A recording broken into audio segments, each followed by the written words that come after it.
घूमन कितने गई ताड़ी हुकूमत लियाओ ना वजीर आला नूं कहो भी भेजे हुकूमत कोई आन के वेखे तो सही वोटां वारी सारे आ जाते हुण भी कोई आन के वेखे से असीं मजबूर हाँ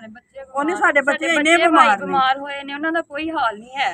डेंगी मच्छर की वजह तो साडे बच्चे इन्ने बीमार ने असीं किन्नू कहिए वजीर आला अगे अपील है कि तुहाडी मेहरबानी आन के ते सूरत हाल वेखो या साडा निजाम सही करो। शेखुपुरा में बिकी रोड बम्बावाला मोहल्ला गली कारखाने वाली में सीवरेज सिस्टम नकारा होने पर गली मोहल्लों में गुज़श्ता 6 माह से मुसलसल सीवरेज का गंदा पानी खड़ा होने पर इलाका मकीनों ने शदीद एहतजाज करते हुए कहा कि मुतअद्दिद बार जिले इंतजामिया को शिकायत भी दर्ज करवाई मगर हमारी सुनवाई नहीं हो सकी। मीडिया से गुफ्तगू करते हुए अहले इलाका का मजीद कहना था कि गंदा पानी खड़ा होने की वजह से लोग खास तौर पर स्कूल के बच्चों समेत नमाजियों को गुजरने में शदीद मुश्किलात का सामना है और लोग मुख्तलिफ बीमारियों में मुब्तला हो रहे हैं। अहले इलाका ने डिप्टी कमिश्नर शेखुपुरा और वजीर आला पंजाब मरियम नवाज शरीफ साहबा से